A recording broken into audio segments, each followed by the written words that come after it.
Debout Congolais, unis par le sang, unis dans l'effort pour l'indépendance. Nous devons ensemble avoir conscience que nul autre que nous-mêmes ne viendra sauver notre nation et que cela exige de chacun de nous une mobilisation tous azimuts.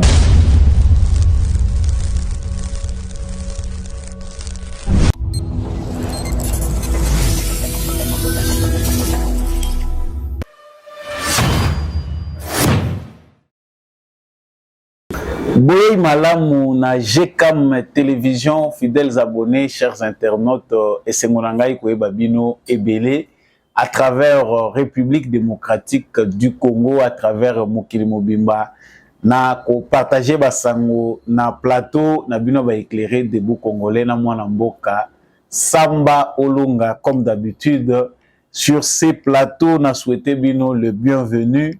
Merci Nabino pour la confiance, merci pour la fidélité. Bino ba amoureux, ya ba analyse malamu, ya Samba Olunga na période oyo. Vraiment, il y a campagne électorale. Tozana bino rendez-vous chaque fois beaucoup banda kozwa ba information, ba analyse, décryptage et à chaque profil, il y a ba candidat président de la République déjà pour cette semaine boye bango qui n'a fait la semaine oyo. Toko ça la émission profil, il y a ba candidat oyo. Bazali présenté na biso lolenge nini sengeli na biso penda ko voter sengeli to ba bato biso to ko voter justice ya Nzambe eratakate justice ya Nzambe moto moko te aishapaka na contrôle nango soki biso kokosa biso Nzambe bakosa kaete oza candidat député oza candidat président de la République okokosa bato ya solo pour yo koma na objectif na yo to pe pour atteindre objectif na yo me yeba Nzambe bakosa kayete nyonso ozali ko poser comme acte yeba yango que tôt ou tard tu finiras par récolter les fruits si ce n'est pas sur cette terre oyo ko buka mbuma ya molona na yo yeba yango que même dans l'au-delà ton âme ne reposera jamais en paix tant yo ozali ko salaka mabe. Justice ya Nzambe iratakate eza etumbu na katelio eza kaka rappel à l'ordre okoki pe ko bongola bizaleli pe ko rattraper temps perdu na lombango nazongi na basango nde sangisaka ngai na bino esengaki sango ya liboso ezali sango ya mwana mboka Félix Tshisekedi alansaki campagne na ye mokola lobi na kanti bino nyonso pe boyebi yango na stade des martyrs de Pentecôte wana azalaki accompagné na balie na ye na kati ya plateforme électorale otobengi Union Sacrée. Félix Tshisekedi azalaki porteur ya message na ba congolais basi pe mibali kotalisa bango maye asali pe lolenge nini esengeli bazala angele pona likambo etali sécurité ya mboka kokende kopesa voix na bango te na ba candidat oyo bazali ya bapaya bakoki kotanga kombo ya munguna te na kati na bango. Le message de Félix Tshisekedi est très fort. Pourquoi il a mis un tel accent sur les questions sécuritaires? Est-ce que Félix Tshisekedi a le bon profil? Azali na position malamu par rapport à l'élection. Depuis que l'élection bête sakabatumité ma duku soki lelo Tshisekedi azate est-ce que ngana kozala bisoto kozala ndenge nini? Vérité eza sikasikawa na mwana mboka Samba Olunga tokosala résumé ya meeting tokoloba ba tout ya Félix Tshisekedi na balie na ye sur toute l'étendue du territoire national mais aussi quelques faiblesses sur le plan national et international nini penda oyo Félix Tshisekedi akoki ko compter nango te tokolobela ngo pe po ezali instant de vérité.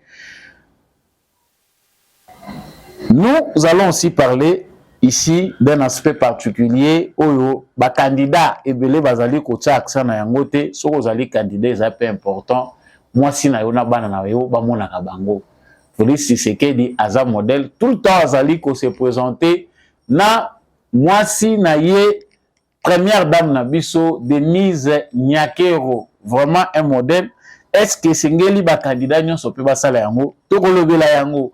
Lancement ya campagne toujours Moïse Katumbi à Kisangani, Francis Kalombo azako se réjouir na campagne à l'américaine à lobby en tout cas bozo mona bino moko jet privé et kozala ebele wana ezalaka début campagne Erosalema à l'américaine. Mais est-ce que c'est suffisant pour Moïse Katumbi? Nous allons parler dans cette émission, il y a campagne électorale, il y a Moïse Katumbi qui a mis vraiment des gros moyens, vraiment bâtonné nyonso bakobanda kotambola na Moïse Katumbi elongo na ba jet privé, partout il va passer, il n'aura pas de difficulté pour des moyens de transport. En tout cas, il a tout mis en jeu, c'est les gros paquets pour que bato nyonso bazali une équipe ya campagne na ye ba circuler pe batambola na lolenge esengeli.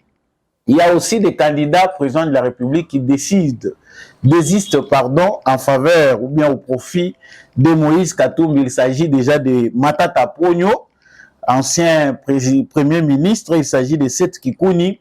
Et on vient encore de nous informer que Franck Diom aussi vient de rejoindre la liste. Là, on attend encore notre fameux prix Nobel de la paix, Dr Denis Mukwege, qui ne s'est pas encore prononcé. On sait bien que Martin Fayoulou ne partira pas avec Moïse Katumbi, mais Denis Mukwege et Delis Sanga sont attendus pour passer sa position à Bango. Jusque-là, état-major na Bango et lobby. Nanou, ba lobby moté, ba discussion est en cours, ce qui est salami Bango, ba kolobela. Est-ce que ce n'est pas un handicap? Aussi longtemps que campagne électorale ici est bandit, opposition azali naïno na candidat commetté, mais tout ça comme on a candidat moko déjà ba candidat belé baza ko s'activer pour na ko banda campagne. Est-ce que Moïse Katumbi na climat ya boy akoki kozala na ba chance ya ko impressionner to pe ko surprendre résultat ba élection à République démocratique du Congo awape na émission Oyo Toko Lobela Yango Batu ya Moïse Katumbi, sur quoi il compte? Campagne Oyoyo, il faut impressionner ou il faut vraiment convaincre les Congolais? Entre impressionner, convaincre, que choisit Moïse Katumbi? Toko Lobela Yango nakati ya émission Oyo ya mo ete tosilisa toyeba pete candidat Félix Tshisekedi azali bongo déjà na Congo central et pas wapi azako banda pona mukolo lelo boma mwanda ezako yamba Félix Tshisekedi mukolo lobi ako continuer lisusu ko tourner pe na ba territoire mususu ya Congo central. Voilà tout pour les sommaires oyo to développer na bino awa sikasikawa comme actualité. Vous êtes bien au bon endroit, vous êtes bien sur la bonne fréquence ezali émission Debout Congolais. En tout cas, important ezali au s'abonner dans ma chaîne Oyo, au partager massivement. Monsieur peut tout le cas intérêt. Oh sambolong oza ko lobela boité. Non, on a aussi besoin d'argent parce que tout sur cette terre est devenu capitalisé. Les moyens, botié ba moyens, monsieur peut tout saluer au ko sala. Mais jusque là, nous faisons encore notre part comme étant des patriotes. Tout ça, la moussala na biso pour éclairer les Congolais na GCAM télévision avec nos moyens de bord. Yo goya kotela nga ba pointer au sambolonga pour na nino lobby i au lobby AT. Je le fais comme un bon patriote. Point barre. Éclairer les Congolais, je m'arrête là. Si vous voulez que je parle votre langage, il faut convaincre na et puis nga pe na yebi ke ezako répondre na ba principe oyo biso to se fixer to pe na ligne éditoriale na biso a oyebi ndenge esalemaka.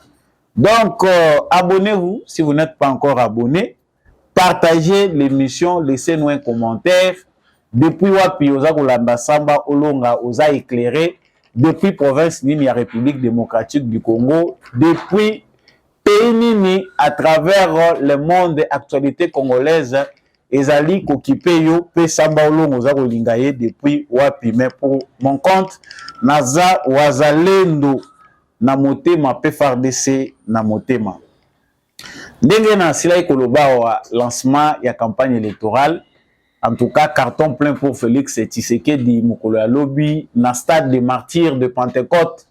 Ezalaki vraiment occasion pour na Félix Tshisekedi ko lancer message na mokili mobimba, ko lancer message na bayi congolais début ya campagne na ye. En tout cas, esa campagne moko très riche en couleurs. Nenge pe bomona ki amona etandagé comme télévision na ba oyo ba émission oyo précédé émission na ngai bomona ki bien que vraiment stade des martyrs ezala ki plein na craqué na ba militants, il y a ba partis politiques différents kobanda parti politique présidentiel UDPS na balie nyonso le la AFDC, UNC et puis on en passe MLC, tous bazalaki wana pona koyoka tata mokonzi ekolo. Je vous fais vivre un peu l'ambiance qui a régné au stade de Martyrs na moi ba quelques secondes si matozongi.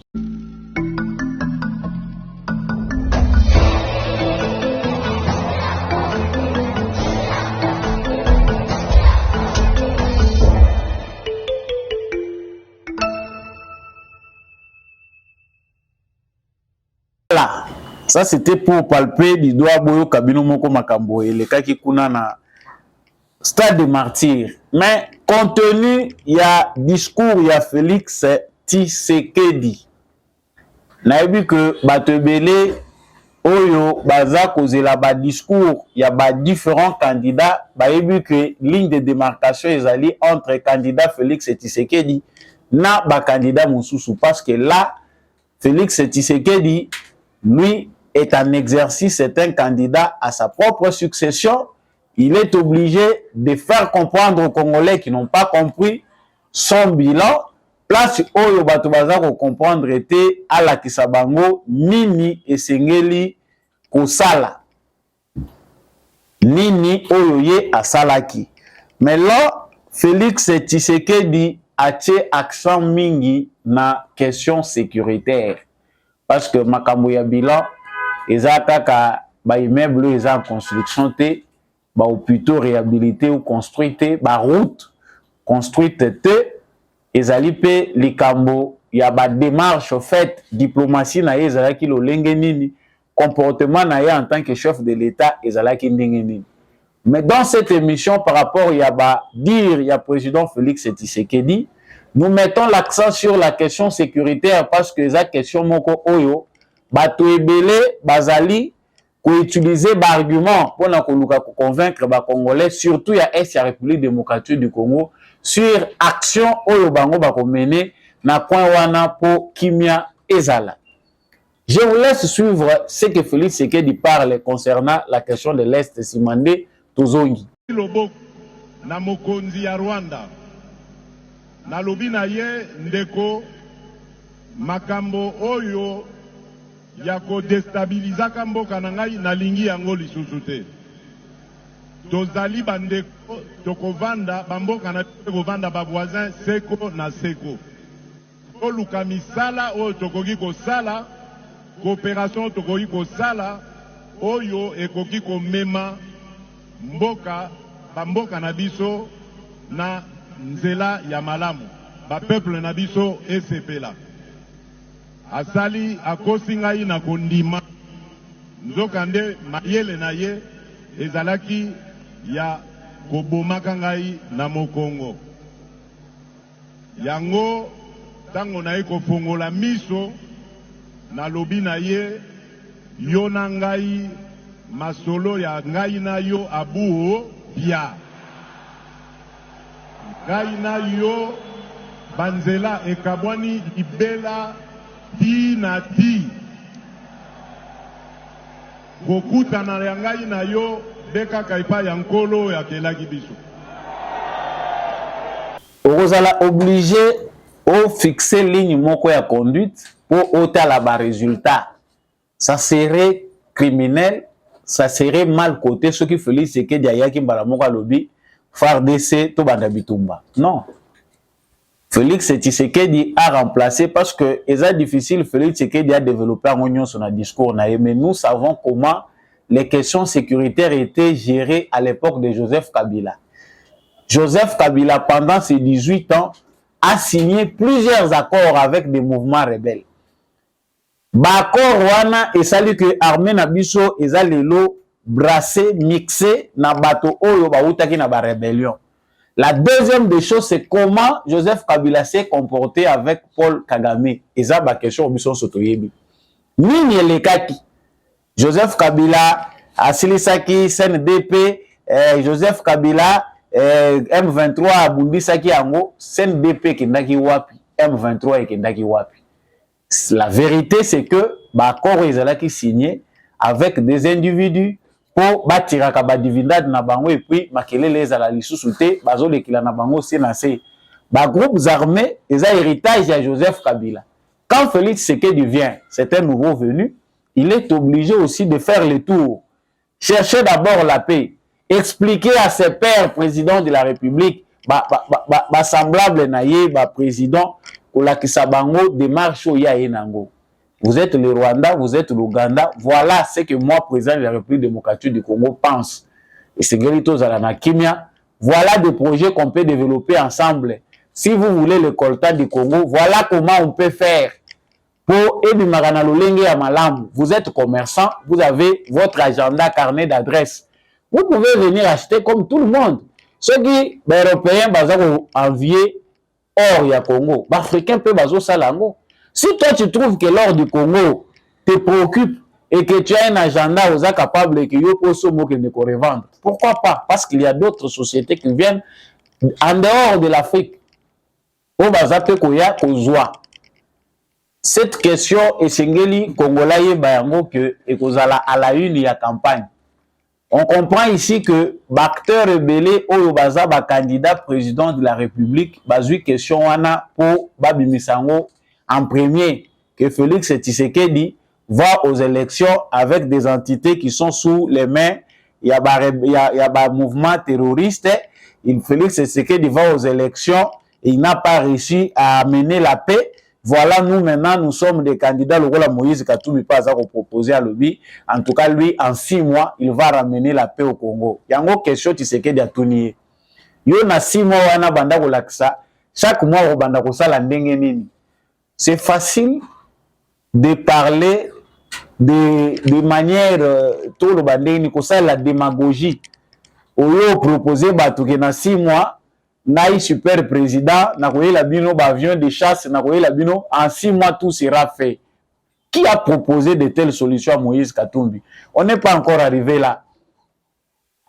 Félix Tshisekedi a joué avec sagesse d'aborder en premier cette question sécuritaire parce que ba Congolais belé bazali manipuler la question wana. Si cette question Félix Tshisekedi ne l'explique pas clairement, ba kokende ko manipuler bande ko na biso que voilà Félix Tshisekedi c'est la base de vos malheurs. C'est lui qui ne réussit pas à résoudre la crise sécuritaire. Biso tozoya ko proposer bino. Vous n'avez rien à proposer parce que l'ennemi est votre ami. Na moment on a za ko lobana bino Félix Tshisekedi a raison de dire clairement que les candidats Moïse Katumbi, les candidats que vous voyez en face, c'est les candidats des étrangers. Outre les mafieux occidentaux, Oyo, Bazali, qui manipuler candidature, principalement il y a Moïse Katumbi ou d'autres candidats, il y a aussi le Rwanda qui a intérêt dans les élections de la République démocratique du Congo. Pourquoi les robots communicants du Rwanda? Pourquoi Bato Oyo Bazali proche ya Kagame Bazali kochaba moyen na bango pour que leurs communicateurs dans les réseaux sociaux ba faux compte na bango na ba réseaux sociaux basala la campagne ya Moïse Katumbi mais ya Félix Tshisekedi. Comme vous le voyez là pour quelques photos sélectionnées, ba compte nyonso auto sélectionné eza nyonso au totalité, ce sont des comptes du Rwanda. Ba compte Oyo ezali ya ba Rwandais bazali ko soutenir candidature ya Moïse Katumbi. Mais pour ceux qui doutent, ceux qui Félix Tshisekedi aza ko lobake batwana bazana kokoso ya kotanga ennemi na biso aza ko se mettre Kagame bazo ko kotanga kombo na été. C'est bien vrai parce que Moïse Katumbi est l'ami de Paul Kagame. Bazali na ye na kati ya cercle moko. Les affairistes mafieux qui ont besoin de manipuler les élections en Afrique pour bazala na ba représentant na bango au sommet des États africains, bazana Katumbi, bazana Paul Kagame. Et il n'y a pas que cet argument qui compte. Félix Tshisekedi aussi a raison pourquoi il y a aussi la proximité. Il y a barasa d'engeza koloba parce que les koloba te que tribalisme eza dedans mutu pa ko bala na moi si étrangère. Mais ici les Tutsi du Rwanda na ba oyo bakoko zala na Burundi mwasi ya Katumbi akoko zala ko représenter bango facilement et ça pèse lourd dans la balance. Katumbi aura du mal à se promener avec sa femme parce qu'il y a des questions où vous allez soulever. Quand on a aussi la candidature na lobby na campagne électorale oyo batu ba kobomana biso ba musutu kozala nanu pe ba observateur total bino ndenge nini boko mulisa makambo ngoti na suka ozano na mbongo tu manges 3-4 fois par jour quand tu veux celui pour linko lia te yo tu te promènes na budget privé tu sais que tu n'as pas les compétences nécessaires pour na ko diriger mboko tu n'as pas dans ton esprit tu n'as pas dans ton cœur l'amour du Congo mais ondimi na yo o compliqué ba congolais. Franchement, campagne quoi prendre biso makambo ebele et quoi aider biso surtout que Félix Tshisekedi, l'âme du démocrate qu'il a et rendre jeu au goût. Nazolo bake l'élection sur le Ghana Congo ya goût yango parce que terrain démocratique est préparé. Si on met ça na on a jeu à boité. On met ça na on a l'élection ndenge le Ghana pour Kabila que oh ba désavantage ngai oh j'étais exilé politique oh ba empêcher ngai na la campagne oh ba boyi candidature nanga ba pimela kinga passeport awa toza koloba mutu nyonso oyo apostulaki na CENI cour constitutionnelle a validé candidature na ye oza na raison te oyo kolobaki ngai ba écartaki nga ngai ba sabotaki nga que chacun fasse sa campagne. Moi, Etienne Tshisekedi, Aza a félicité et ça encore, ça entre dans la balance. Bateau, Baza Roselaki, oh, Basomeli Bino Machete, Botika. Ce jeu-là n'est pas le jeu de Félix Tshisekedi. On voit clairement qu'il a le souci que le jeu soit démocratique. Parce que si Félix Tshisekedi avait besoin d'étouffer Moïse Katumbi, il en a les moyens. En tant que président de la République en fonction, Bakoko écarté Katumbi pe Mukili Mapateko Koyate. Joseph Kabila a écarté Moïse Katumbi de la course, le ciel n'a pas tombé. Le Katanga n'est pas devenu État. Félix Tshisekedi a peut influencer justice à l'objet Bolongo Langa Mutoyo. Et ça peut se faire. Bolongo Langa le sous oyo, ça peut se faire. Bokanga oyo passe Kaza Moyibi et Koko Salema, mais Batiki Bangonyo se base à la candidat. Donc, dans ces premiers débuts de la campagne électorale, parce que Wanezaka avant vous, Félix Tshisekedi a voulu éclairer l'opinion sur la question sécuritaire qui est l'objet des manipulations. Bato baza kolinga kobima ba expert na likabwa est ya Congo bazo faire partie na conflit, ils ont leurs intérêts là-bas, y compris Moïse Katumbi l'ami de M23. Les gens se demandent d'où viennent les M23. Les M23 bah c'est qui tant Félix Tshisekedi a simbi bato en lobby niet le minerai du Congo. Les sols et les sous-sols congolais appartiennent aux Congolais. Toko kite ko vanda na Congo, tondi makake, pays moko sous-traita kabiso, minéré na biso bimelaka na ba pays moko songolo pakala. Et même nos frères puissent travailler avec des entreprises pour que les minéraux du Congo puissent sortir de manière clandestine. C'est pas sérieux. Et là, on va voir le Bomela Tshisekedi. Yango pas que bisi bangwa lobby, ba bongama. Ça, on sent les cris du cœur d'un fils du pays. Yango moni, Mouto déjà à ressentir na katine que je suis congolais, les sang congolais coulent dans mes veines, pardon, à se retrouver dans ma propos à Tshisekedi. Pourquoi Bobongama? C'est parce que c'est aussi une question de terre. Batumsu baza ko mona ngo kaka simple campagne, mais il y a beaucoup à parler sur cette campagne au Bato baza ko mona. Ce n'est pas seulement de simples candidats adversaires, mais il s'agit du problème Yambo Kapenda ya Solo. Entre des candidats qui ont choisi d'être déloyaux vis-à-vis de la République démocratique du Congo qui les a accueillis, et un candidat qui porte son cœur, son amour, pour la question du Congo. Peut-être pour séduire, il tient des propos comme ça pour s'attirer. Non, Tobandi Kosa la banalise au Utakala. Question sécurité et commis coriace et commis makasi tant Félix Tshisekedi a officialisé non aye. Je ne suis plus prêt à négocier na ba Rwandais pour na kokotsa bango na ba institution. Je ne suis plus prêt pour laisser les portes au Rwanda à se développer à développement en pillant les ressources du Congo. Que les Occidentaux, que les entreprises qui ont besoin d'exploiter les minéraux congolais entrent par la grande porte, c'est-à-dire au Congo, et non passer par des pays voisins. Liwanyon Sobaza Lukaba Bomela Tshisekedi yango.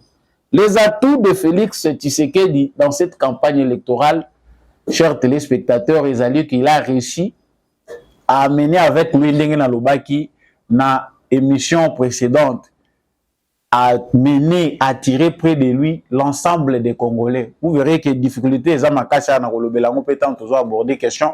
Il y a campagne à Moïse Katumbi. Batu oyo baza ko peser, baza na mot à dire na ba province ebele, baza ko se retrouver regroupés autour de Tshisekedi.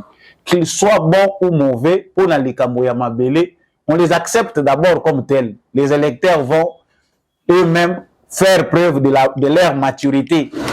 Parce que Union sacrée lobité que bakango loboko ba lobi voter kaka kingandi ya candidat député yo monique oyo azaya soloté mais ok ko chai parce que ache elonga Tshisekedi na sima. Non, ça c'est faux. Wana oza consciente na eloko oza ko sala. Tshisekedi reste le choix par excellence pour toza ko tala pe ba candidat nyonso wa toza ko balancer. Un Congolais mature, un Congolais sérieux doit faire une rétrospective dans le passé pour na kotala parcours na biso ba candidat oyo nyonso tozalaki na bango déjà na direction en mboka. Qu'est-ce qu'ils ont fait? Matata Ponyo était premier ministre, Moïse Katumbi gouverneur pendant près de 10 ans na espace Katanga ya Mobimba. Moma wana cuivre na cobalt ezokotisa mbongo ya kosakana te. Compagnie na ye MCK ekotisi mbongo ya kosakana te. Entre-temps gouverneur, entre-temps azali pe lisusu na société ya ba minéré azako exploiter ezako bima na Zambie. Ils ont tout fait avec Joseph Kabila. Ce n'est pas à chercher, ezako lukate. Donc je me concentre d'abord sur la question de Félix Tshisekedi. Il faut savoir que est comme na ouest, nord comme na sud, il y a République démocratique du Congo, Félix Tshisekedi a des alliés. Outre son bilan élogieux, parce que bilan où a Félix Tshisekedi, en tout cas moi aux Alando qui pour moi que les œuvres de Félix Tshisekedi sont des œuvres légendaires. Après 32 ans à Mobutu, 18 ans Tosangisi 4 ans à Mouzé, 21 ans à Afdel. On peut dire que Tshisekedi c'est le meilleur président. Nous certainement dans le Tozio Tozako Lukati, mais on sait insister que ba œuvre au début il y a ba œuvre ils ont ça de manière équilibrée dans toutes les provinces avec un même plan, avec le même sérieux. Même si mon Yibina Bondoki Yaba Congolais nous menace, mais on sent que la volonté politique de Félix Tshisekedi est hors du commun. Ça sont des atouts. Bah représentants Zana Bango, c'est parce que certaines personnes dans la province, Balingaka Mona Motonaye, Anga le roi Naza Équateur, le roi la Mona Mboka Jean-Pierre Bemba, Wana Sege Nape Naza rassuré. Le rôle à Eve Bazaï, Bazawana Puna Bandiwachopo, Manaza rassuré. Alors, là, Samalukon Nazawana Puna Katanga, c'est Nape Naza rassuré. Et ainsi de suite, le rôle à Babaati, le Kwebo Bazali, et on en passe. C'est parce que le Congolais, dans leur conception tribale de la politique, ils veulent voir l'un de leurs Ayakwemoko, Azala Opré, Yakandido, Yakocha. Voilà le calcul politique qui s'est fait. Donc, tant aux Akotalango, tout le monde dit que ça, ce sont des atouts indiscutables. Outre la question sécuritaire qui est à débattre, pour les faibles, on va chercher à les manipuler pour la Sabango que des ordres sur le plan sécuritaire, c'est Tshisekedi qui l'a créé. Chers Congolais, qu'on ne vous trompe pas, les problèmes sécuritaires du Congo datent du début de l'AFDEL. Avant même cela, problème sécuritaire déjà à l'est du Congo. Bango mutu ba aggraver situation oyo et ba kolongolango na bateau magique té mutaza koloba na 6 mois za kokosa. En 6 mois on ne va pas tout résoudre parce qu'il y a des causes exogènes et endogènes. Ba makambo ezali biso moko toza responsable ezali. Ba makambo pe ezali na ba responsabilité extérieure ezali. En 6 mois il n'y a pas de bateau magique, c'est du mensonge pur et simplement pour na colorer nango ba congolais. Ba faiblesse na yebisaki bino. Les faiblesses ne sont pas du tout de la volonté de Félix Tshisekedi. Dans la campagne Oyo, ce qui est désavantageux pour Tshisekedi, c'est être le candidat du peuple. Candidat à Boye, Bamindele Balingagaïte. Les Occidentaux n'aiment pas d'un candidat qui est très chanté par la population. Ce qui, au Lingi Mindele Balingayo, yeba peuple alinga yote. C'est comme ça la norme en Afrique. Si le peuple te tourne le dos, tu es un bon candidat parce que wana bango ba ko imposer yo, ozano na souci ya mututé. Ici, Tshisekedi est très mal vu de la communauté internationale parce qu'il a arraché le butin à Batuna Minorona Bango. Et ça, le roi voit Vandeli Moukoua na Zoko Liana yo Yesiko na Maboko na yo, Olobi na Lingina Longola. Les dangers qui courent Tshisekedi, c'est que j'appelle un peu comme faiblesse par rapport à Batou ou Mouta se présente au niveau international. Pour la communauté internationale, pour les mafieux qui sont au Conseil de sécurité des Nations Unies, qui sont aux États-Unis, qui sont en Europe, Félix Tshisekedi fait peur. Il fait peur pourquoi? Parce que il représente mieux les intérêts du Congo. Mouto Azarondima se sacrifier, c'est un autre Lumumba. C'est quelqu'un qu'il faut mettre à côté. Vous verrez que c'est difficile pour les Occidentaux battre le Baliloba Mokona Tshisekedi. Ils vont fabriquer facilement d'autres candidats parce qu'ils ne parlent pas votre langage. La corruption. Campagne Félix Tshisekedi a osala et vous allez différent na campagne ya Moïse Katumbi na campagne où il s'allait marquer l'époque à Kabila. Pourquoi? Vous comme moi nous allons constater que mbongo kotambola penda mingi te na ba poche na biso to banda ko lokota facilement parce que Tshisekedi est bien observé les systèmes qu'il a implantés et ça ko sala que moya boka mbongo na balabala ko zalate. Tshisekedi veut la transparence, la bonne gestion et ça difficile voire impossible que l'argent sorte de la caisse de l'État pour que dilapider on va voir qu'il a bien na balabala ndenge ba voir qu'il a ba musicien en concert et ça difficile et ça le maté ça n'entre pas dans ces principes voilà déjà ils ont faiblesse pour na ba Congolais ba kozela ba corrompre bango sachez que côté wana et vous avez le faiblesse pour na Tshisekedi parce qu'il ne serait pas d'accord que mbongo euta na banque centrale pour ba voir qu'il a battu na Congo central ba lo kota na mabele et vous allez mais d'autres candidats peuvent le faire. Il y a ceux qui vont peut-être agiter la corde tribale pour diviser. Batubako se concentrer sur le tribu à Tshisekedi Bazali. Ah voilà, ceci a favorisé qui au moni ba nommé tel parce qu'à cette tribu à Tshisekedi, il y a le tribalisme, il y a des gens qui peuvent profiter avec ces discours. Nous l'avons dit. Donc, chers candidats, chers téléspectateurs, pour le candidat Félix Tshisekedi qui a lancé sa campagne électorale, Mokolo ya Lobi, qui a reçu la bénédiction de sa maman. Dès que vous avez une photo, les seuls candidats qui ont été pas maman na ba. C'est symbole. Na wana na yebela on ka ke pas koko na biso mutabande ko sala la maman il ne fait pas. Mais koko na biso azana système wana bomoni yé ake pas maman pambolier ake pe na mausolée à papa. Il a fait tout ce qu'il faut faire de traditionnel pour montrer que j'ai le sang congolais. Ayepe na stade de martyrs accompagné na mwasi na ye na bana na bakoko. Donc tout est en ordre. C'est l'image que veut présenter Félix Tshisekedi naza na koko sur mon côté.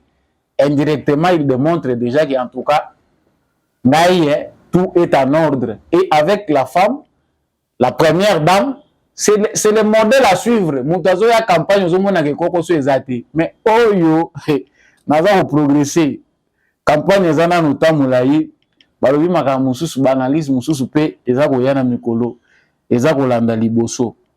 Donc la mise en valeur de sa femme, Félix Tshisekedi ne comptera jamais sur les médias étrangers parce que bazala contre ye. Ndenge ezalaika na 2018, Félix Tshisekedi ne peut jamais compter sur tous les médias français au biso mingi tolandaka. France 24, TV5, RFI, bakolanda candidat il y a ba intérêt, il y a ba kolo ba chaîne na bango, ba mafia na bango. Félix Tshisekedi ne peut pas compter sur les médias internationaux, il va compter sur la mobilisation des Congolais, les chaînes nationaux oyo bazako se concentrer sur makambo etali ba Congolais. Mais sur le plan international, sachez que l'angle éditorial ne sera pas en faveur de Félix Tshisekedi. Ba Congolais bango moko ba osala la campagne na bango pona Félix Tshisekedi. Là, je parlais de la lancement de la campagne à président Félix Tshisekedi. Je pense que la campagne va se poursuivre. D'autres sujets vont encore venir. Na même moment, tant que tu as donc avant de côté sujet, Moussou Félix Tshisekedi azali na Congo central et pas wapi akiti na Boma Mwanda kuna ye azape ko lancer campagne na Congo central c'est à l'ouest porte d'entrée ya munene pour na Congo ezali wana pour na voie maritime donc Félix Tshisekedi azali kuna lancement ya campagne ya Moïse Katumbi na Kisangani, voilà ce que Francis Kalombo en pense. Tobani nanu na vidéo wana mukuse sima to continue.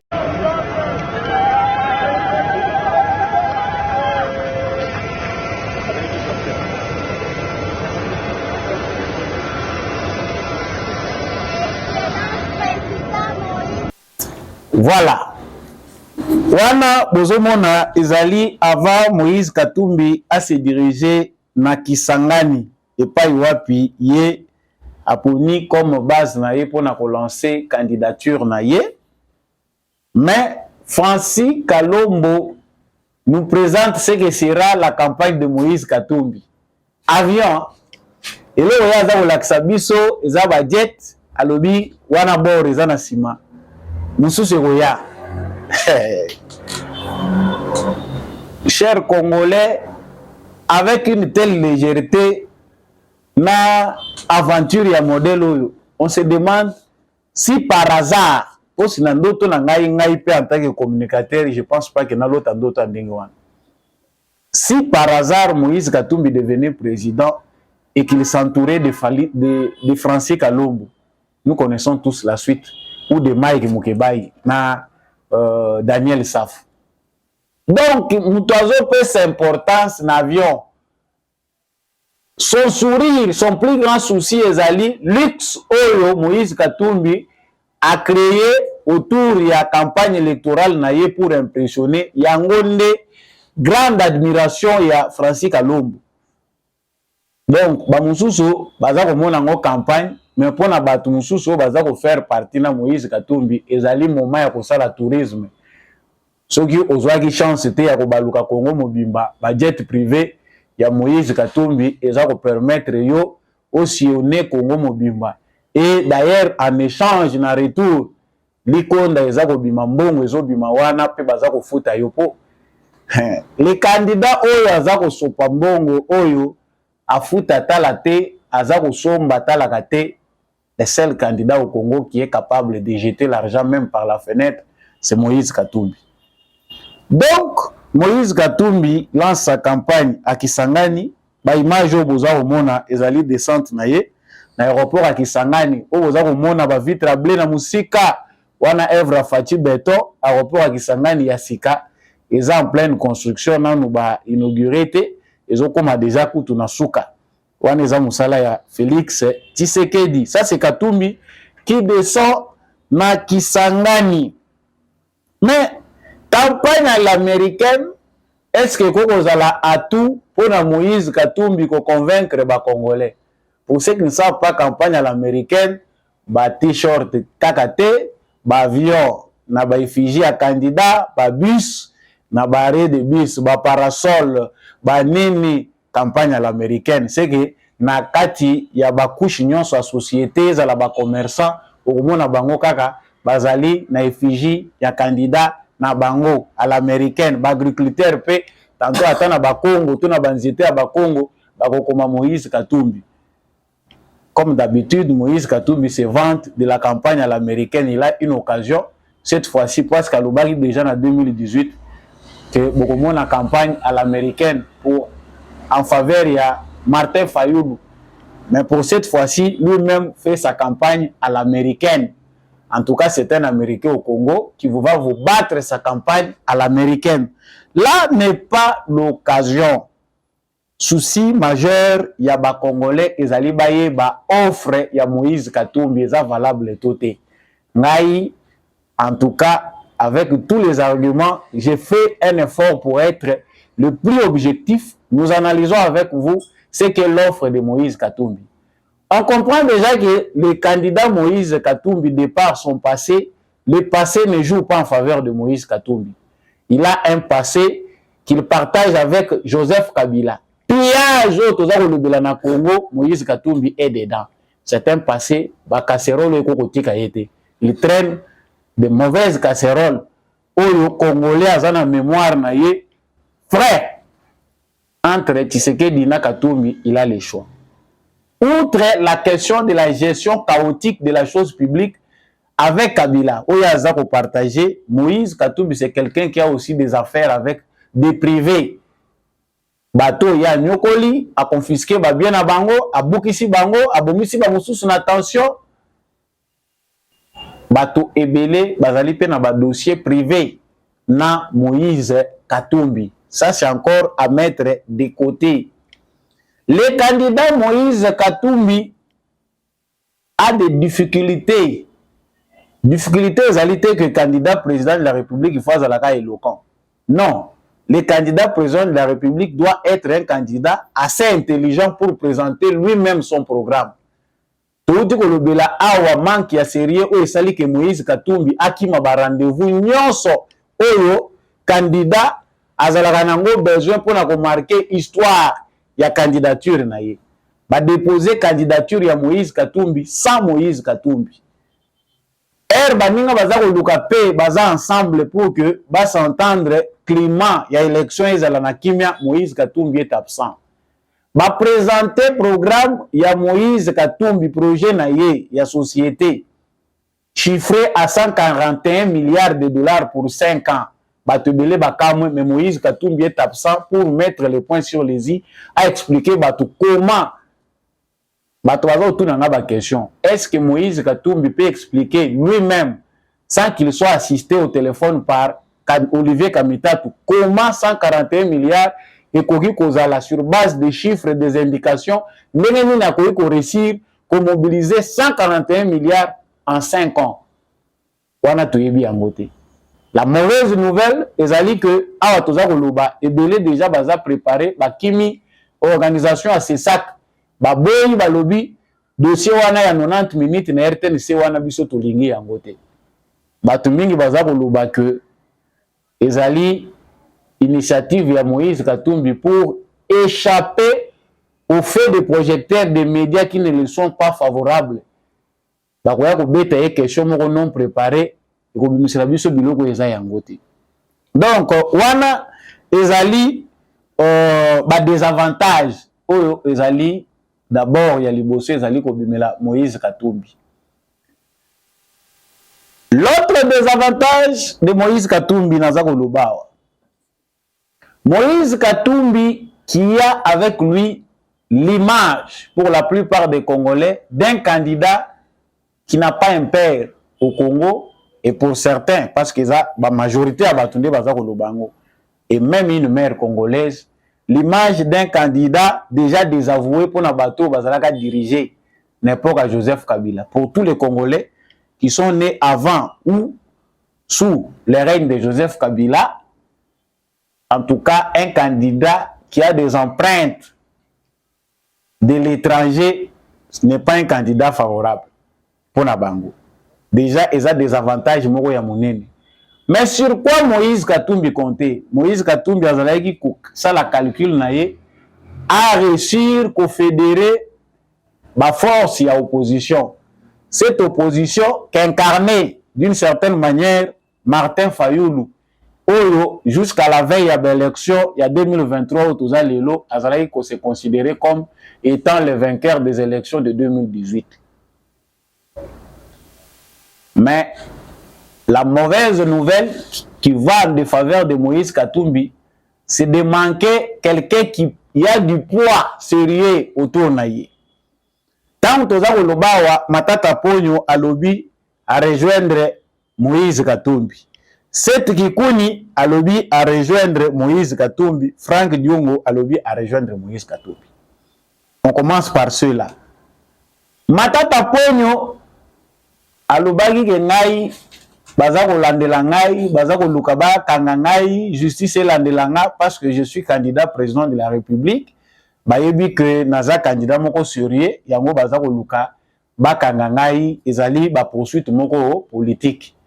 Bakangi yote cour constitutionnelle etindiki makamuna yoti na 2024 na mois ya mars.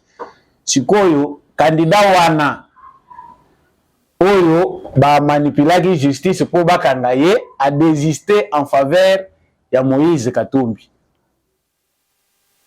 Mais qui est Matata Ponyo? Je pense que ndenge bino so bozo kolandanga boyebi Matata Ponyo malamu. Ancien premier ministre. Dossier ya Bukanga Lonzo eza na mapeka na ye, non seulement dossier ya Bukanga Lonzo, tout le monde a même dossier à zairinisation. Non seulement dossier à zairinisation, tout le monde ba dossier eza ebele, ya biloko ebele faut la réaliser na règne ya Matata Ponyo mbongo ebima et salema pété. Cliché oyo ba congolais batikali nango eza que c'est l'homme qui a semé le maïs de l'autre côté, mais qui a récolté l'université de l'autre à sa propre faveur. Maïs ezalaki planté pona bonheur ya batu nyonso, mais université ebimi pona mutu moko na Kindu en faveur ya Matata Ponyo. Lorsqu'on parle de détournement, lorsqu'on parle de la mauvaise gestion qui a caractérisé les 18 ans de règne de Joseph Kabila, Matata Ponyo fait partie des gros poissons qui seront un jour, ceux qui justice congolaise est commis responsable, jugés pour dire aux Congolais mbongo na bango et kenda wapi. Sur ces points-là, on sait que ce n'est pas un candidat clean pour aider Matata Ponyo pour Moïse Katumbi pour qu'il de l'avant. Et tout ça pour calculer maintenant poids politique il y a Matata Ponyo. Est-ce que Matata Ponyo, tout le monde a qui teste la popularité dans le Congo? C'est un candidat qui a un ancrage national? Non. Donc, en quelque sorte, pour ce qui concerne Matata Ponyo, vient à récupérer caution na le lenge à pété pas Moïse Katumbi, bako bakisela ye intérêt likolo pe bako soutenir parti politique na point barre. Le candidat Seth Kikuni, un commerçant des habits, qui a du mal pour se faire élire député national ou provincial. Le Seth Kikuni dont tu parles, batunsu bozo landanga boyebi payete. Peut-être pe longi na yepe et bani payete na bandeko bazana Goma ou bien bandeko bazana Bukavu. C'est un candidat président de la République, la présidentielle qui a persisté à Tchèle sous Touro Bongo. Je ne sais pas si dans la ville-province de Kinshasa où cette Kikuni habite, il peut convoquer un meeting dans une seule commune, totale en capacité de mobilisation. Si cette Kikuni a un apport na Moïse Katumbi, Penepena Moïse Katumbi, vous verrez que Aza poids moche. Azan mais comme Katumbi sait investir dans les gens, Atalio à l'obité, déjà Azan moi Mike na yesuki na telier 200 000, il va travailler pour moi. Industrie à Katumbi et pour ni cette Kikuni. Que gagne cette Kikuni? Cette Kikuni qui était très fidèle à Martin Fayoulou rejoint Moïse Katumbi pour les intérêts. Asali calcul na yo lokola na commerce, Atali à l'obi bon. Na bebisaki 100 000, na ba transport, na mwa ba effigie, na mwa hôtel na louaki pour na présenter on a bengaki programme. Au total, si c'est dans les 150 quelques, Moïse Katumbi azo senga ba facture. Alobi soko yo présenter na ba facture à ba dépense, na la zone signon so dépensaki okomi mutu na ngai. Maintenant à partir de ce moment-là, chaque fin du mois comme en 2018, Moïse Katumbi va commencer à payer l'argent à votre parti pour se mobiliser. Akobanda kopesa bino mbongo, akosoutenir pe ba candidat na bino. Soko ozaki na ba candidat député, na mbongo ba député ya sombi yango. Akopesa bango ba campagne, mbongo ba campagne tout. Là, on fait face à un business politique. Tu veux dire ce que c'est moderne, business wana, mais c'est ce que Moïse Katumbi a fait. C'est Kikuni, bravo à lui. Il a récupéré sa caution de manière simple. Parce qu'Azan est là, Katumbi, mais il est obligé de mettre beaucoup de drapeaux, ce qui va payer 50 000. À son drapeau, à Kaboli Bandekona Biso, va planter en Ouana, va venir, va photo à Katumbi. Voilà ce qu'ils feront comme travail. Pour le reste, Franck Diongo, vieux Diongo. Franck Diongo, on les connaît depuis longtemps.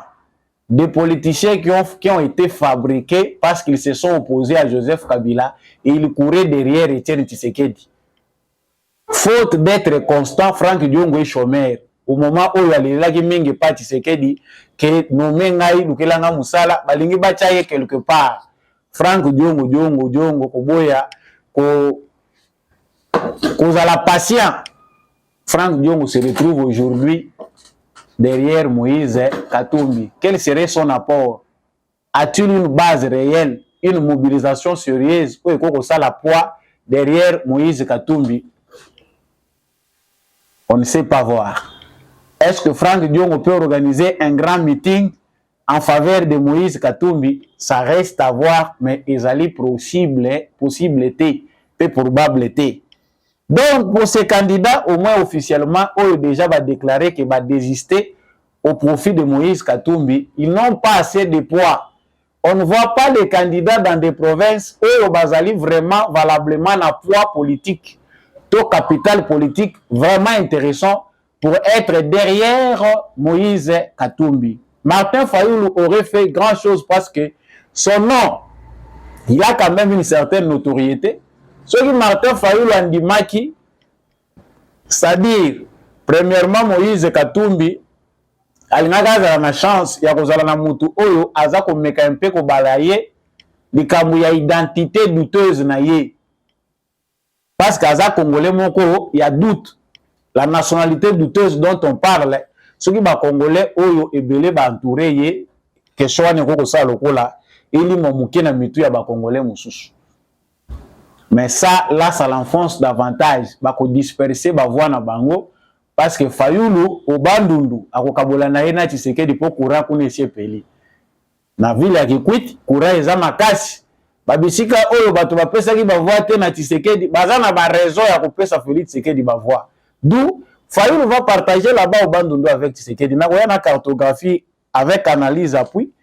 Ndenge nini probabilité ezali balance électorale ekoyi kozala bato bako se comporter ndenge nini ezaka RFI te na France 24 samba olonga akoya na bic na papier marqueur ekozala bato kolakisa bino. Ne vous fiez pas seulement à France 24 na RFI.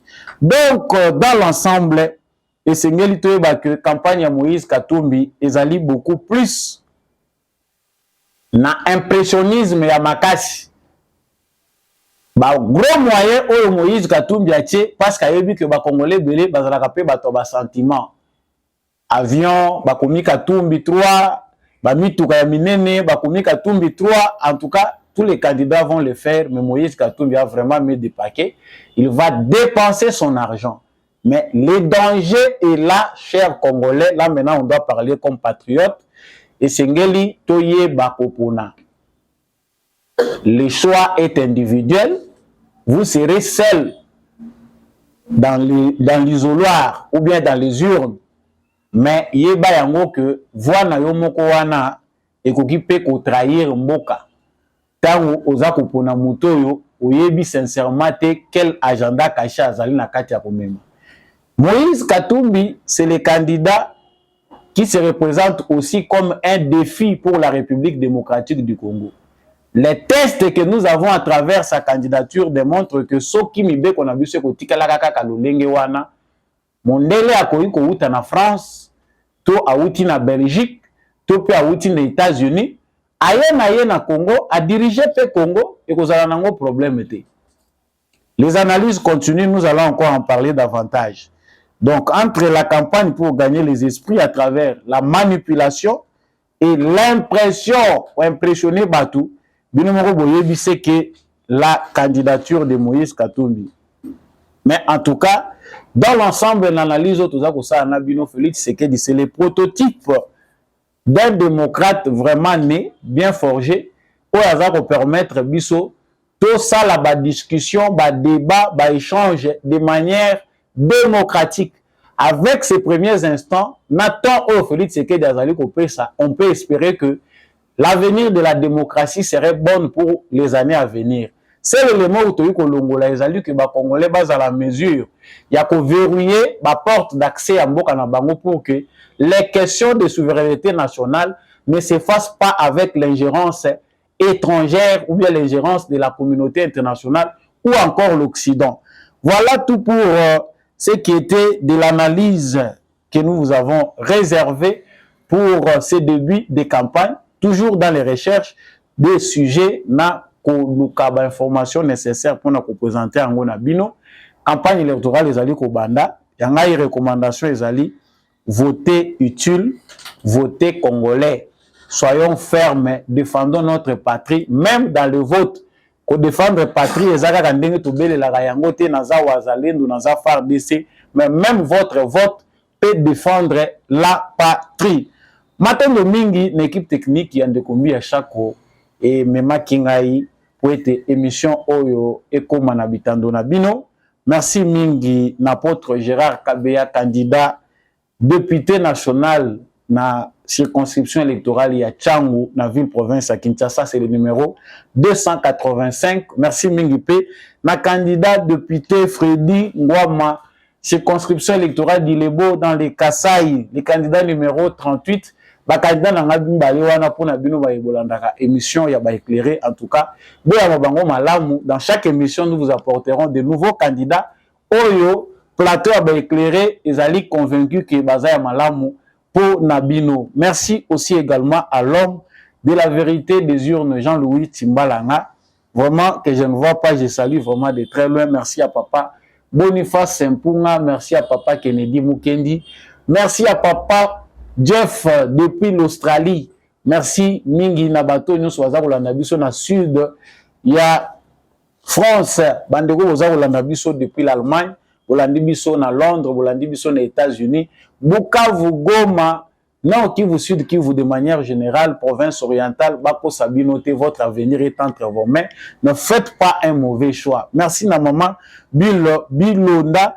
Je vais revenir aussi sur les candidats vraiment de la philosophie Léopard, Papali Kabanangu, Nakozongelayo Balasima. En tout cas, Naina Bino, Tosuki Awa, continuez vraiment à partager cette émission. Ne vous trompez pas des plateaux. Voilà votre plateau pour la vérité pendant cette campagne électorale. Laissez un commentaire, partagez, abonnez-vous si vous n'êtes pas encore abonné. On se retrouve au prochain numéro. Au revoir.